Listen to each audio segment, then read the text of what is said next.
wasiirka arrimaha dibadda dawladda federaalka Soomaaliya mudane Axmed Ciise Cawad iyo wafdi uu hogaaminayo ayaa soo gaaray magaalada London waxaana garoonka diyaaradaha Heathrow uga hortagay qaar ka mid ah jaaliyadda Soomaaliyeed. runtii maanta waxaa farxad aad iyo aad noo ah inaan soo dhaweyno aniga oo ku hadlaya codka gudoomiyaha jaaliyadda Soomaaliyeed inaan ku soo dhaweeyo wasiirka Axmed Ciise Cawad goobtan ku soo dhaweyno runtii isagoo aan ku soo dhaweynayno farxad iyo reerayn isla markaasna aan ku soo dhaweynayno dadaalka uu qabtay wasaaraddiisa iyo dalka guud ahaan. waxaan ku faraxsanahay in aan maanta ku soo dhaweyno airportka Heathrow wasiirka arrimaha dibadda Mr. Cawad oo aan leenahay gacmo furan qalbi furan ku soo dhawow. waxaa maanta farxad weyn ii ah inaan soo dhaweeyo wasiirka oo shaqo qaran u yimid wadanka. waxaan leeyahay ku soo dhawow dalka UK Heathrow Airport.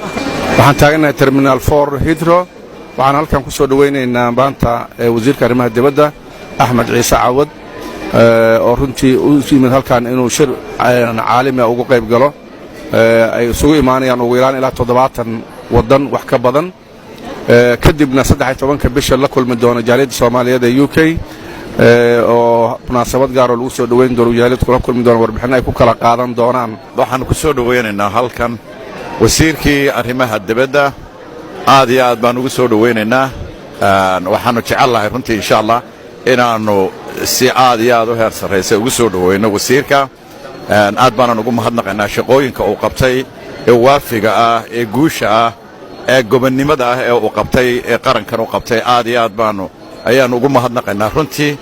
waxaanu halkan maanta joogaa bulshooyinka Soomaaliyeed ee UK waxay aad ugu faraxsan yihiin oo ka soo qayb galeen soo dhaweynta wasiirka arrimaha dibadda Soomaaliya oo halkan howlo shaqo ku yimid. sidoo kale wasiirka arrimaha dibadda dawladda federaalka Soomaaliya mudane Axmed Ciise Cawad ayaa ka warbixiyay socdaalkiisa dalkan Ingiriiska iyo waxa uu ku saabsan yahay. maanta waxaan soo gaaray magaalada London airportka Heathrow aad ayaan ugu faraxsanahay inaan la kulmo jaaliyaddan sharafta leh ee Soomaaliyeed meeshaan nagu soo dhaweynaya.